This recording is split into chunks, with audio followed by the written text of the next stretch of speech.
I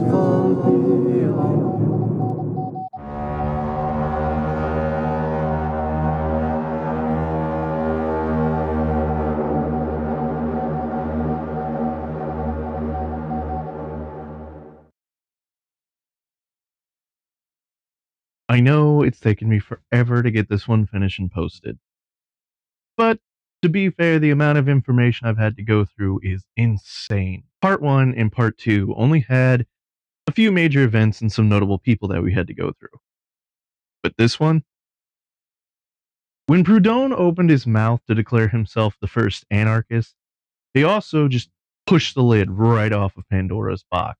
The 1800s, or as some scholarly articles will call it, the classical era, was the golden age of anarchy. There are more major events, notable people, insurrections, revolutions, and changes in the schools of thought in this era than any other time in the history of anarchy. In all those stereotypes I mentioned in part 1, mad bombers, bearded men with education, the masses of peasants with pitchforks and torches revolting and also protesting against the government. This is where they come from. This is also going to be the last episode of the main series proper. As I was going through the history of anarchy, I discovered that right after 1916, it was less anarchy moving away from its roots and more of being shoved in a locker with fake tits, dressed in whore's makeup while rumors and lies were spread around the quad. Kneecapped and left to bleed. This is also going to be a bit of a different format. We're going to spend less time focusing on major people and events. Because if we did that with every notable person and every major event in the 1800s through the 1900s, we would be here for days, weeks, months, possibly years. There is that much to go through. So instead, we're going to streamline. I'll give you a timeline. We're going to focus on really important things and important people. And then at the very end, I'll share with you what I promised in part 1, which is my theory on why we already have a working model of a functioning anarchic world. Let's begin in 1844, where Johann Caspar Schmidt, now known as Max Stirner, publishes The Ego and Its Own, which will go on to become the foundation for egoist and eventually individualist anarchy. With that being said, I did say that this period was a great time for insurrections, revolts, and revolution, didn't I? So I think maybe we need a change of flag. How about this one? The flag of insurrectionist anarchy. Now remember, I said there's a lot of information to go through this time, so don't give me any shit about pulling out my phone a lot, alright? Okay. So next we move to 1845, where we meet Ramon de la Sagra, born April 8th, 1798 in A Coruña, Spain. While in college, Ramon spread liberal thoughts and ideas, garnering him attention from the highest levels of government, and earning him a visit from no less than the Spanish Inquisition. Yeah, that Spanish Inquisition. Weren't expecting that, were you? Nobody expects the Spanish Inquisition. Having lived in Paris in 1835 and now a disciple of Proudhon, he returned to Spain in 1837 and became a 4-time member of parliament in 1838, 1840, 1845, and 1854.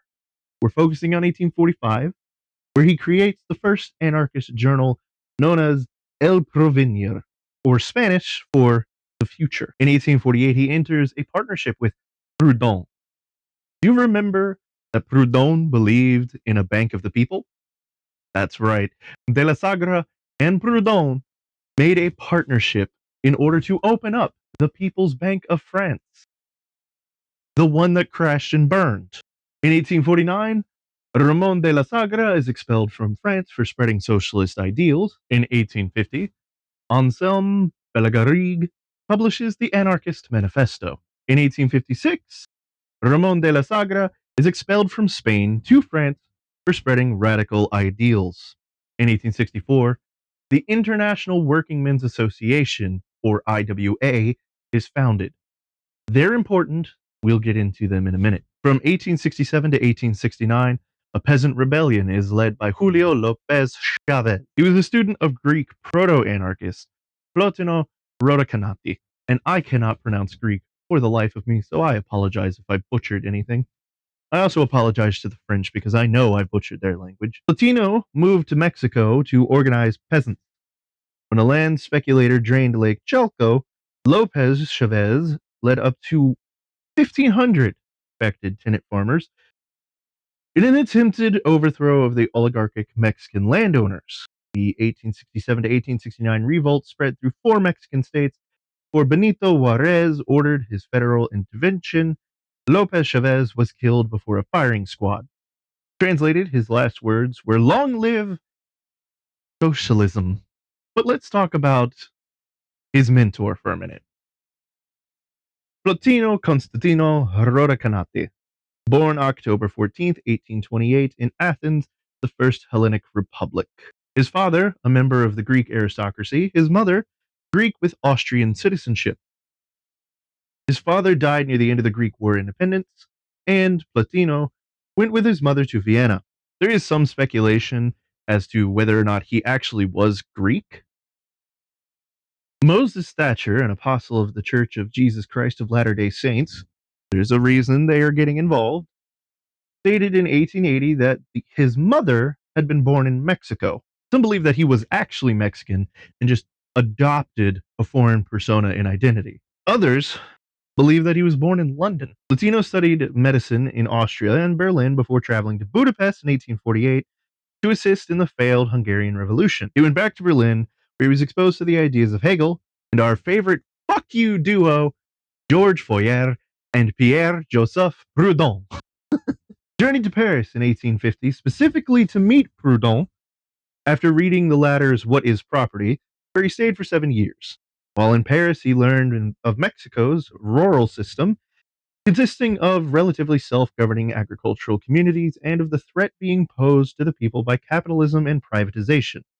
He then traveled to Barcelona to learn Spanish and prepare to move to Mexico, spending at least 2 years in a large anarchist community there. While in Spain, he published his first philosophical work titled De la Naturaleza and worked to formulate a plan to preserve the agrarian way of life in Mexico. He arrived in Mexico in 1861, and within the year he published La Cartilla Socialista and began propagating the ideas of contemporary European thinkers, particularly those of the less than golden trio, Fourier, Proudhon, and Bakunin. La Cartilla Socialista lays out Fourier's program for agrarian socialism and begins by asking, what is the most elevated and reasonable goal that human intelligence can be devoted to?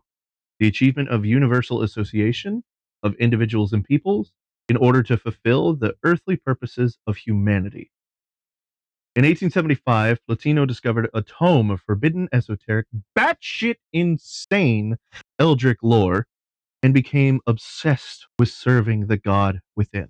AKA, he had discovered the Book of Mormon and became so fanatically devoted to it that he wrote the temple in Salt Lake and begged them to send missionaries to Mexico, thus being solely responsible for the encroachment of Mormonism into the Cactus Land. In 1870 through 1871, 3 important communities popped up: the Paris Commune, the Lyon Commune, and the Bessignon Commune.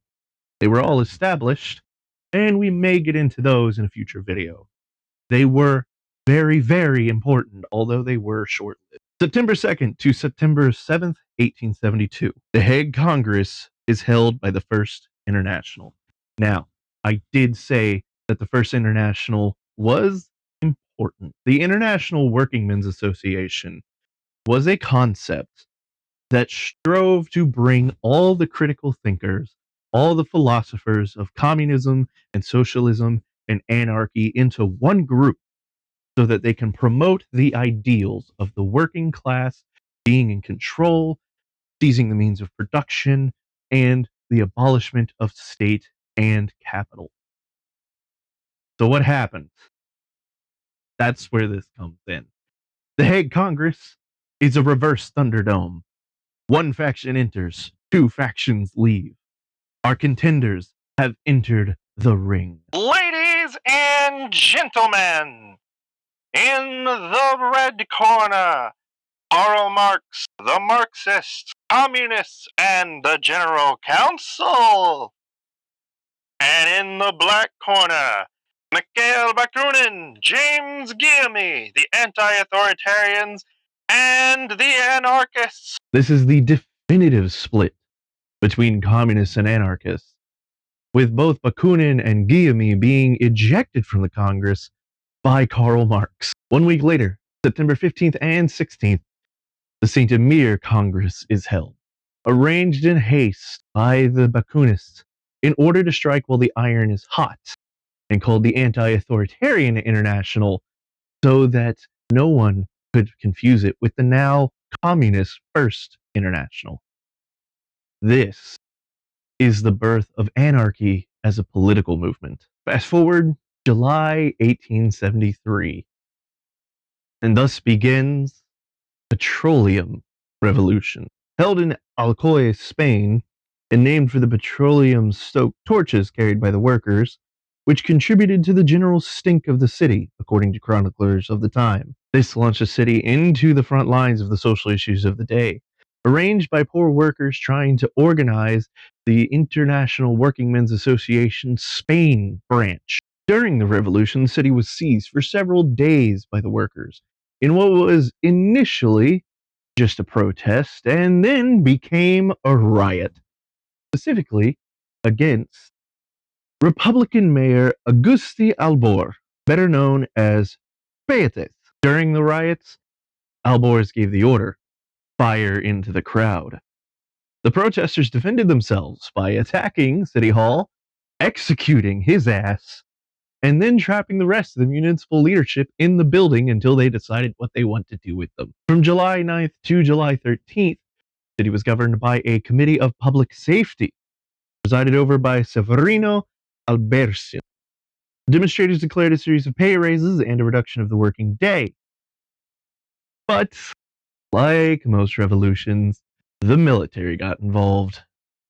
Federal Army rolled up, parked their asses in the city, and shut that shit down. In the end, the only thing they had to show for it was massive repression against these revolutionaries, practically no improvements for the workers, and over 600 people put on trial, including minors as young as 12.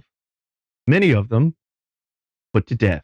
Members of the International Commission fled on the night of July 12th and took refuge in Madrid. Later, in a letter dated September 15th, Francisco Tomas differentiated the Alcor's insurrection as, quote, a purely revolutionary workers' movement from the Cantonal Rebellion, quote, a purely political and bourgeoisie movement. Obviously, this caused what we would call a buzz, and immediately differing accounts of the atrocities of the revolutionaries came to light, forcing the Federal Committee to eventually issue a statement. Sadly, these events didn't just end in death and prosecution, but also broke pre-existing arrangements between anarchists and Republicans. Not that type of Republicans.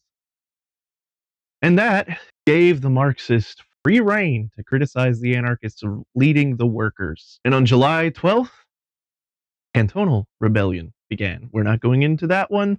That is one that is very, very detailed and would take way too much time. Maybe in a future video. August 1874, with the help of Carlo Cafiero, Andrea Costa, and Errico Malatesta, Bakunin attempts an insurrection in Bologna, Italy. Cafiero purchased 250 rifles and pistols in preparation. Both Bakunin and Cafiero created a national plan of action with Andrea Costa and Errico Malatesta in December 1873. Scafiero creates the Comitato Italiano per la Rivoluzione Sociale. Again, I am sorry for my pronunciation. It was an extension of the Bakunin Revolutionary Socialist Alliance. However, the Italian government gets word the plotting bitches from present. However, the Italian government gets word of the plotting bitches from peasants who cannot keep their fucking mouths shut and arrested Costa before anything happened. Bakunin, currently LARPing as clergy, got the fuck out. Malatesta and the other leaders were jailed, save for Cafiero. Where the fuck was Cafiero? He was in Russia, arranging his marriage to Russian revolutionist Olympia Kutuzova so that she could gain political asylum in Italy. Hard to do, because she was also in prison. You know, for being a revolutionary. That thing that he wanted to get her asylum to become. This made things awkward between him and Bakunin from then on. 1893. On March 9th, during a demonstration of approximately 15,000 unemployed people, carpenters, and workers, history is made. And this is important. What if I told you that the flag of anarchy was not always black? What if I told you that originally it was red? Yes. The red flag, symbolizing the blood of the workers, the anger of the people, the passion of the revolution. However, more and more and more socialists and the communists claimed the red flag, and anarchists needed a new flag. During this day, March 9th, 1893, during this demonstration, Louis Michel takes a broomstick and a rag and creates the first black flag of anarchy and uses it as a symbol for this protest. When she was interrogated later, she responded, certainly, Mr. Attorney General. You find it strange that a woman dares to defend the black flag. Why did we shelter the demonstration under the black flag? Because this flag is the flag of strikes, and it indicates that the worker has no bread. The people are dying of hunger, and they do not even have the right to say that they are dying of hunger. Well, I took the black flag and went to say that the people were without work and without bread. That is my crime. Judge it as you will. Since then, the black flag has been reinterpreted by various anarchists in signifying other meanings in addition to those. With the researcher and anarchist Howard J. Ehrlich, for example, writing in 1996, quote, "The black flag is the negation of all flags. It is a negation of nationhood. Black is a mood of anger and outrage at all the hideous crimes against humanity perpetrated in the name of allegiance to one state or another. But black is also beautiful. It is a color of determination, of resolve, of strength, a color by which all others are clarified and defined. So black is negation, is anger, is outrage, is mourning, is beauty, is hope, is the fostering and sheltering of new forms of human life and relationship on and with this earth." Now, even after Louis Michel raised the black flag in this demonstration, the black flag and the red flag would still be used interchangeably until the Bolshevik Revolution. From 1844 to 1878, anarchy grows and shows its strength through various revolutions, insurrections, temporary rules, and activists. However, in 1878, Max Hodel breaks the long-standing socialist and anarchist idea of peaceful exchange of power by performing one of the first and bar-setting instances of propaganda by deed. his attempted assassination of Kaiser Wilhelm I on Saturday, May 11th, 1878. After missing 2 shots at the Kaiser, firing twice at pursuers, missing a 3rd shot at the Kaiser, and then wasting his final shots while fleeing, Total was apprehended and beaten to near death. So why is this important to Anarchy? Well, when he was arrested, Total declared, quote, "I am a friend of the Social Democrats, but the anarchists are my men. I have also read Bakunin." Like the little cuck bitch he was. The police found social democratic documents and Christian social brochures on him, but nothing that directly affiliated him with anarchists or anarchism. This seems to have kicked off a chain of assassination attempts, bombings, and arson that have given anarchy a bad name over the years. It's also not helped by the fact that Spain also had a nasty little problem of arson, murders, and crop fires, which they eventually tied to an organization of socialists who they then branded anarchists. Are you starting to see a trend here? Don't worry if you can't, because it's going to go from obvious to glaringly obvious. Don't worry. The group perpetrating these arsons and murders and crop fires in Spain, a little group who went by the name La Mano Negra, better known to Archduke Franz Ferdinand and any good Elder Scrolls player as the Black Hand. May 4th, 1886. 104 years before yours truly is birthed.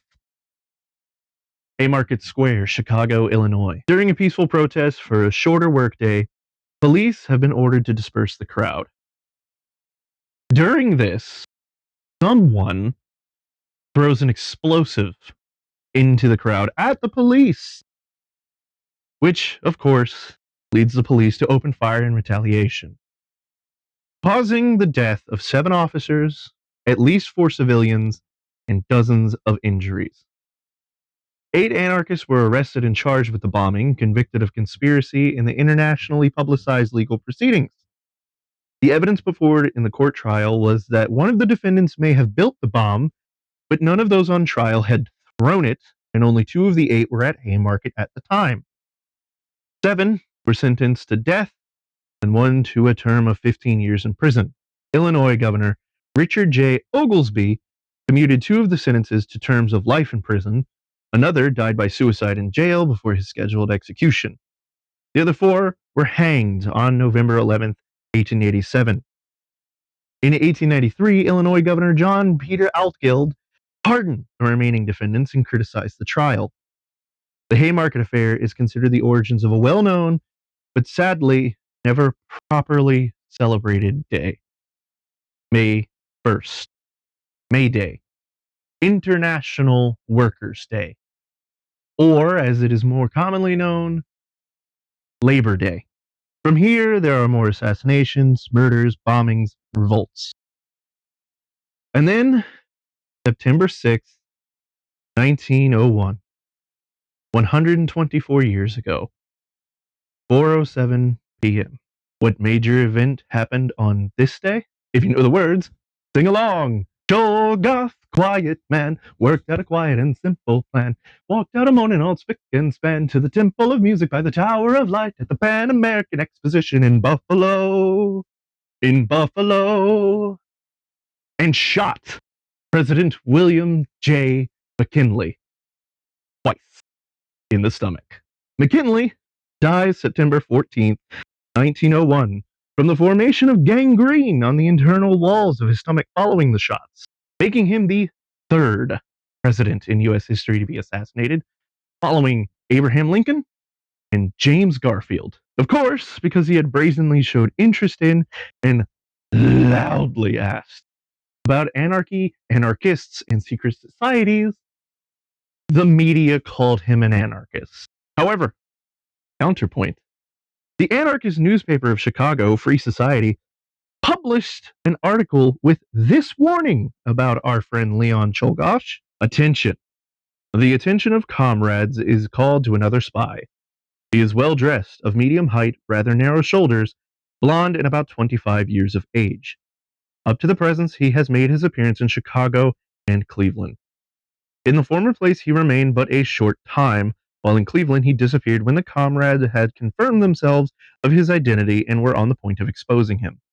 His demeanor is of the usual sort, pretending to be greatly interested in the cause, asking for names, or soliciting aid for acts of contemplated violence.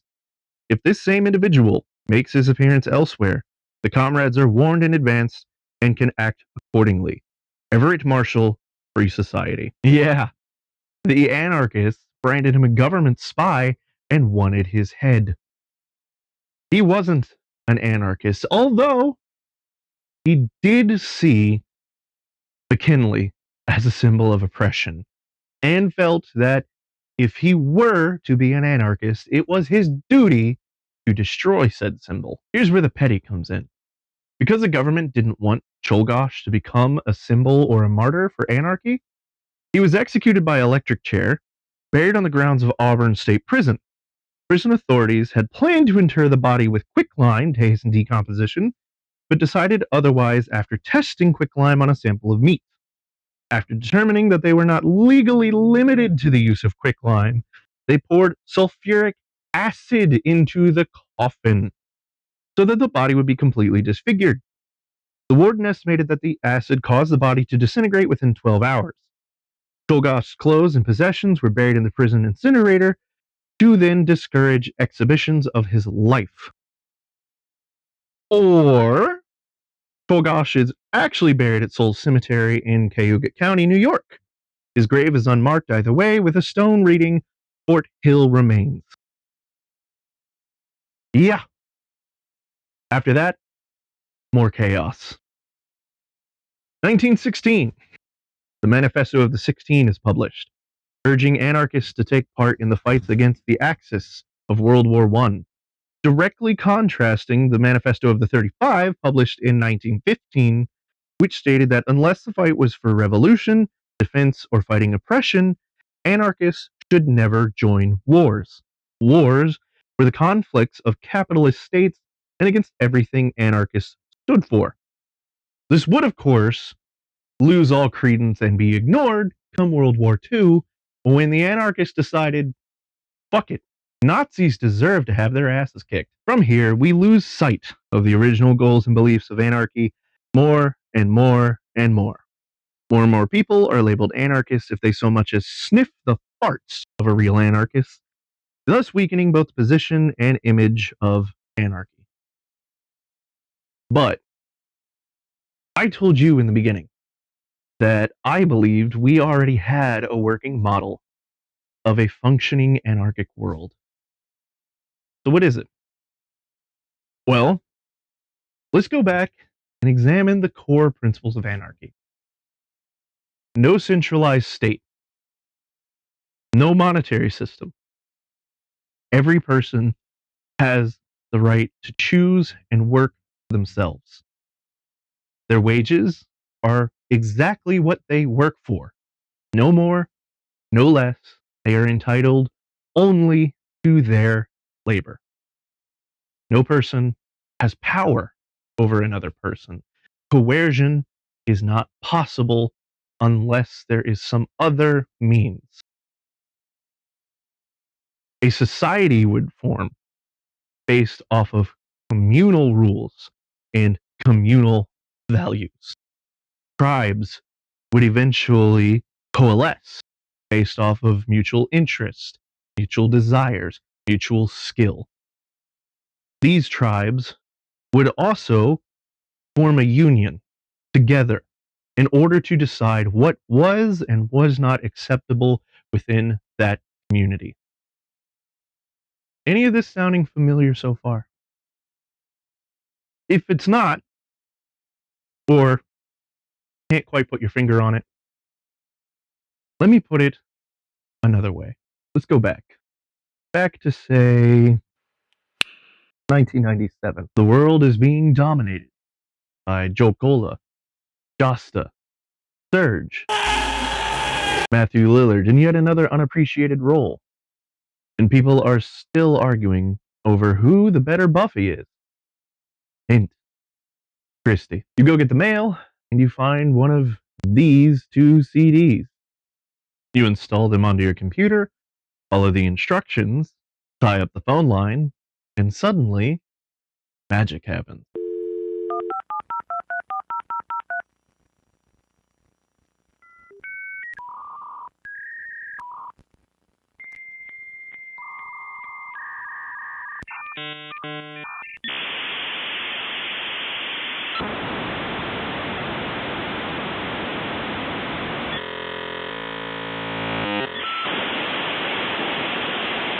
Welcome. You've got mail. Welcome to the internet. That's right. The internet is our model of the anarchic world. With IRCs, message boards, chat rooms, IMs, image hosting websites, whatever your poison was and still is to this day, be it 4chan, Tumblr, TikTok, YouTube. These are our tribes. These are the communities that we've chosen for ourselves based on our interests, our enjoyments, our hobbies, our passions. And those tribes have rules. It used to be, way back when, that we had silly little passphrases. The narwhal bacons at midnight. I like your shoelaces. I stole them from the president. All these things are just ways of saying, I'm part of your tribe. And there is no one tribe or one state that rules over the internet. No one country can claim, hey, this is ours. Which means the tribes themselves have come up with the rules of etiquette. Sure, there are laws that are passed and websites can be banned or blocked from countries, but by and large, it's us who have made up the rules. And everyone's heard of the rules of the internet, even however vaguely. Yes, we all know Rule 34, Rule 63, blah, blah, blah, blah. No, I mean the actual basic rules. The ones we learned when we were kids. Never share your information online. Never give your ID to a third party. Don't tell anyone your age. Don't tell them where you live. Don't even tell them what gender you are or what sex you are. Never tell them any of that. We also learned that nothing is truly ever taken off the internet. If you're going to be a heinous bitch or you're going to commit some horrible crime, we're going to find you. You will be exposed. There are no secrets on the internet. And sure, this makes it sound more like a state of terror than an anarchic utopia. But bear with me. Think of it. What are we actually doing most of the time? Are we out there scouring the internet for everybody's information just to expose them for any little bit of wrongdoing? I mean, yeah, there's people that do that, but most of the time, we're chilling. We're on YouTube, we're on Reddit, we're on whatever. We're just looking to escape the world. Everything that's happening out there today, every political fight, every act of violence, everything that we can't escape normally, we can come onto the internet. We can find people who will tell us it'll be okay, who will help us out, who have gone through what we're going through, who are going through what we're going through. I can go onto a game and I can talk to a person from 1,000 miles away. I can make friends anywhere in the world. I can rely on these people. They can rely on me. And yeah, parasocial relationships are a thing, and they are dangerous. But hell, I met my partners online. These are the people I share everything with, the people I talk to every day, the people who I trust more than almost anyone in the world. And I met them on the internet. And we understand that none of us have more power than the others. Sure, I might be the heart, the group. I might be the dad friend, whatever you want to call it, but there's times I don't know what I'm talking about, so I leave it to them. And that's how things always go. That's how the internet works. If you don't know what you're talking about, you can always find something to help you out. Someone who does. Of course, you have to be very careful because there's always misinformation. There's always people looking to fulfill their own agendas. There's always people looking to take advantage, but for the most part, we're cool. So what do you think? Do you agree that the internet is a functioning example of a perfect anarchic world? Or am I just another madman writing on the walls of the padded cell of his asylum? Thanks, guys. See you later.